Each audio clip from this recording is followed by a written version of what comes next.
Well, hey everybody, my name is Matt Kloskowski and I'm here at B&H Photo. I wanted to share with you 4 of my favorite things in the Lightroom Photoshop Creative Cloud photography plan. I think one of the first ones is going to be the DeHaze feature inside of Lightroom CC. And then when it comes to using Lightroom and Photoshop together, selections are probably one of the biggest reasons we jump over to Photoshop. The other big reason we jump from Lightroom over to Photoshop is going to be content-aware healing. And then finally, Lightroom Mobile. Lightroom Mobile is huge. It is a huge part in putting together what you do on your phone and what you do with your DSLR camera and what you do inside of Lightroom, taking all that, putting it together so you have it with all your devices. If you're on an older version of Lightroom, like Lightroom 6 or maybe even an older version of Photoshop, these are things I use every day and I just figured I'd show you a little bit more about them. Okay, so let's go ahead and dive in here. The first one is DeHaze. Now, in the effects panel, you're gonna see that we have a DeHaze slider and it works great. If I've got a photo where it's just flat, and as things get off in the distance, you'll actually see it starts to get really flat back there. And we can just crank up our DeHaze slider here and it's gonna work great. Now, the problem is if I have a photo with color in it, like something like this photo here, what's gonna happen is as I start to increase the DeHaze slider, it's gonna dehaze the photo, but it's also gonna saturate everything in the photo. So what's nice about this, I'll reset that, is if I go to the brush tool, I have a dehaze slider here. And so what this means is now I can just brush on changes. I'll go ahead and zoom in.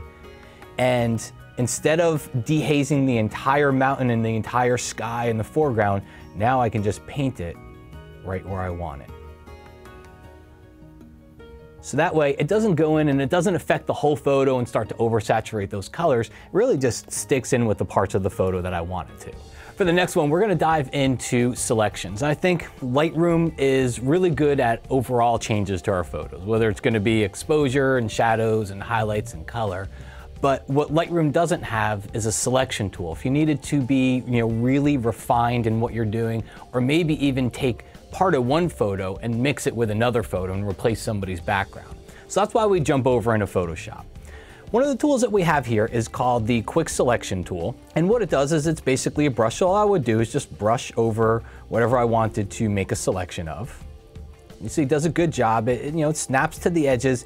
It's not gonna be perfect, but what you'll find is that'll get us 90% of the way there. Then from there, whenever I have a selection active, I just click on Select and Mask. And this is a newer dialog box inside of Photoshop CC. Refine Edge and Selections has been around for a while, but Select and Mask actually takes it and adds a couple of new features to it as well. One of the features that I use all the time in here is called the Refine Edge brush. So if you look at her hair, and I'll even zoom in for you, you can see, her hair is obviously not well selected. Everything else looks good, but the hair doesn't. Well, with the Refine Edge brush, all I have to do is paint. I don't even really have to know what I'm painting on. I just paint and you'll see it picks up all of those stray hairs as it goes around. And if you want to see the before and after, you can come up here to the top, just hit the letter P, click that checkbox, but that's what we came in here with. And then just by tracing the outline of her hair, that's what we have now. So it's a huge difference. Then from here, all I have to do is click OK. It gives me a selection, and then I'll copy that. I'll jump over into a different background. I'll paste it in, and now you'll see we can kind of put her and just move her into the position that we need. But the work for the selection was done inside of what Photoshop's tools can do, because you can see there's a lot of detail around her hair, and trying to go in and painstakingly select every piece of hair would have been really difficult. Select and Mask takes care of it for us. Some of the tools out there that have totally saved my butt are the tools that we have for removing distractions. So I usually start inside of Lightroom. We have the spot removal tool, all right? And the way it works is it's essentially a brush, and we can click on spots and little sensor dust areas and they'll go away. It also has a visualize spots checkbox. And if I turn this on, it lets me see those spots a little bit more. It can help if you have a smaller screen, like a laptop or a tablet, and sometimes those spots are hard to see. But from here, if you have something a little bit larger, Lightroom will still work for it, all right? So if you look at this branch over here, I don't just have to think of things as a spot. This really is a brush, so if I click and drag, I can make that go away. But there's gonna be times where I'm gonna wanna jump over to Photoshop for some bigger things. So as an example, if you take a look, we have a large object protruding from the gentleman's back here. Well, Photoshop has something called content aware. So what we can do is we can take just a simple lasso tool, go make a selection, and it doesn't even have to be perfect. I just kind of lasso around and just drag very loosely around whatever object that I want to remove. Then from there, we head up to the edit menu. We go down to fill, and inside of there, you're gonna see the option is called content aware. So we don't have to do anything. There's no settings. All we do is click OK. And just like that, Photoshop makes it go away. So from there, it might totally be gone, you might be good, but other times there might just be a little bit of an edge left, and that's where you can go grab one of the other tools, like say the clone stamp tool. Right? You go grab the clone stamp tool and you just sample off in one area, and then you can go over and you can just start to paint into another area, and you can see we can finish up and get rid of whatever was left. So we have a lot of options available to us. I think I always start inside of Lightroom, but if I can't get it done inside of Lightroom, that's usually where I'm gonna jump into Photoshop to get rid of the big stuff.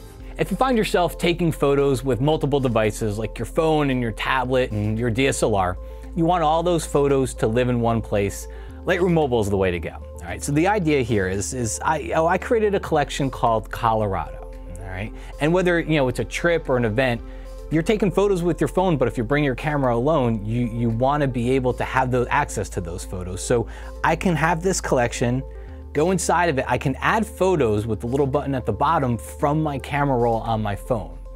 The second that I do that, those photos all get pushed up to your Creative Cloud account, okay? So Lightroom Mobile, no matter where it is, will see that. When I come over here to the desktop, I can see all of those photos, all right? Now, I brought my DSLR with me. It went through my normal workflow, right? I created a folder for it. It's got all my DSLR photos in it. I went and picked and flagged my favorite photos inside of here.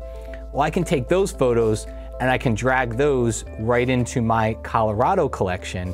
And now they all get synced up to your Lightroom Mobile account. Okay, so any device that's signed in now sees all of these photos. So it takes away from you like emailing yourself a photo from the desktop over to the your phone or something like that so you can share it. When you get back over here, you can of course make any edits. So if I click on a photo, it's got all the editing controls that are actually the same exact editing controls that I have on my computer, and those get synced back and forth. So if I turn it into a black and white here, it gets turned into a black and white here, and vice versa. And then finally, all you gotta do is click on your little share icon in the top right corner. You can share it to all your social media channels, or you can save it to your camera roll, which means you could email it or send it out in a text message if you wanted to. So if you are trying to look to get your DSLR and Lightroom on the laptop and the desktop, and you want to try to get all of that and marry it to what you're doing on your phone as well, so those photos are everywhere, Lightroom Mobile is the way to go.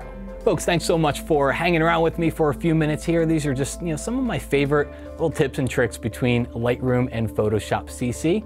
My name is Matt Kloskowski. You can find out more over at mattkay.com. Thanks for watching. I'll talk to you again soon.